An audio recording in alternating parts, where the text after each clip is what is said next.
Shalom, damai di hati.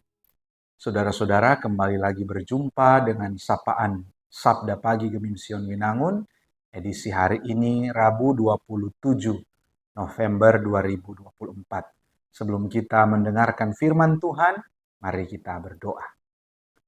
Bapa, terima kasih karena hari yang baru Engkau karuniakan kepada kami.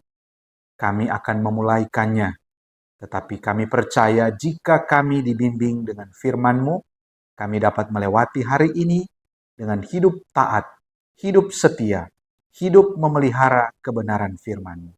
Karena itu berfirmanlah Tuhan, kami mendengarkan. Amin. Saudara-saudaraku yang dikasihi Tuhan, pembacaan Alkitab kita dalam Sabda Pagi edisi hari ini, hari Rabu 27 November 2024 adalah dari kitab Sakaria pasal 8 ayat 9 sampai ayat 11. Demikian bunyinya. Beginilah firman Tuhan semesta alam. Kuatkanlah hatimu, hai orang-orang yang selama ini telah mendengar firman ini, yang disampaikan para nabi ketika dasar rumah Tuhan semesta alam diletakkan, agar bait suci itu didirikan. Sebab sebelum waktu itu tidak ada rezeki bagi manusia, juga tidak ada rezeki bagi hewan. Orang yang keluar masuk tidak akan tentram karena ada musuh. Aku membuat semua manusia saling bermusuhan. Tetapi sekarang, aku tidak lagi memperlakukan mereka yang tersisa dari bangsa ini seperti zaman dahulu. Demikianlah firman Tuhan semesta alam. Saudara-saudara, demikian pembacaan Alkitab kita. Judul renungan kita pagi hari ini adalah Jangan takut, Tuhan besertamu. Saudara-saudaraku yang dikasihi Tuhan, ketakutan yang sering kita alami dalam hidup kita memang kadangkala menggambarkan kekurang percayaan kita kepada Tuhan. Mengapa begitu? Sebab sebenarnya jika kita sungguh-sungguh percaya akan keberadaan Tuhan yang sanggup menolong, yang sanggup memberkati kita, maka ketakutan dalam melaksanakan pekerjaan, melaksanakan tugas, melaksanakan pengabdian, melaksanakan pelayanan kita seharusnya tidak perlu. Karena Tuhan itu sumber berkat. Tuhan itu selalu memampukan kita. Saudara-saudara, salah satu problem utama dari umat Israel yang kembali dari pembuangan Babilonia di zaman Nabi Sakaria adalah kembali dan membangun bait suci. Ketika mereka kembali ke tanah air mereka, mereka melihat bait suci tidak ada lagi. Bait suci kebanggaan mereka telah runtuh. Maka tugas yang mereka lakukan, yang diberikan oleh Tuhan kepada mereka, pekerjaan mereka kini, selain dari membangun kehidupan mereka sendiri, adalah membangun bait Allah itu. Tetapi halangan demi halangan, rintangan demi rintangan mereka hadapi dalam proses pembangunan itu, sehingga proses pembangunan itu tersendat-sendat. Bukan hanya tersendat-sendat saja, malahan sempat terhenti. Hal itu disebabkan karena tidak adanya kemampuan untuk membangun. Kita tahu bahwa ekonomi mereka memang belum pulih. Dan memang membangun bait Allah tidak mudah.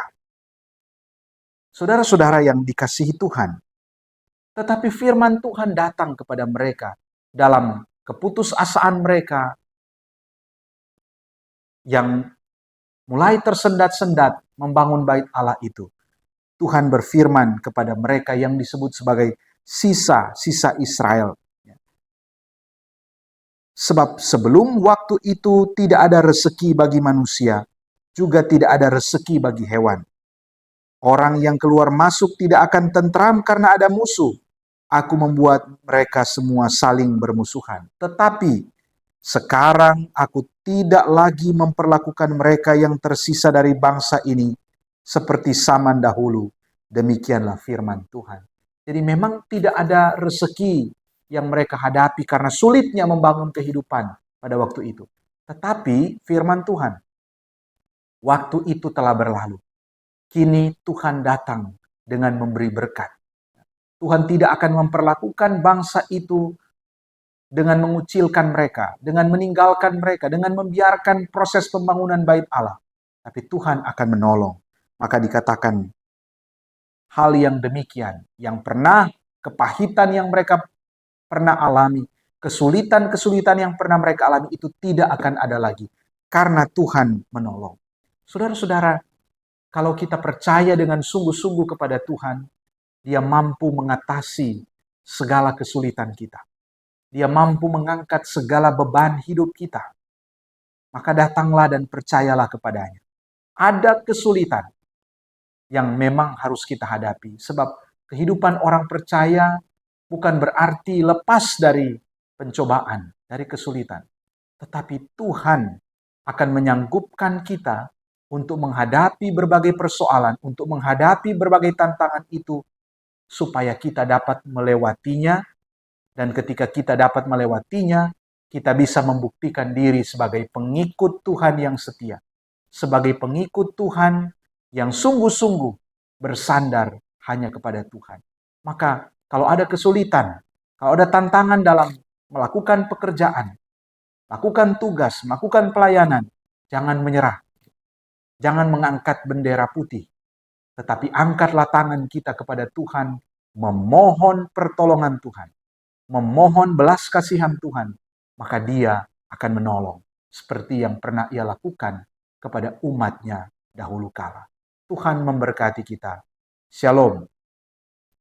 Saudara-saudara, demikianlah perenungan kita pagi hari ini. Mari kita berdoa.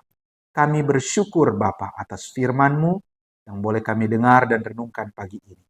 Tolonglah kami untuk dapat terus melakukannya dalam hidup kami, sehingga hidup ini menghasilkan buah-buah kebenaran firman. Terima kasih banyak Tuhan. Kami berdoa dan bersyukur dalam nama Tuhan Yesus. Amin.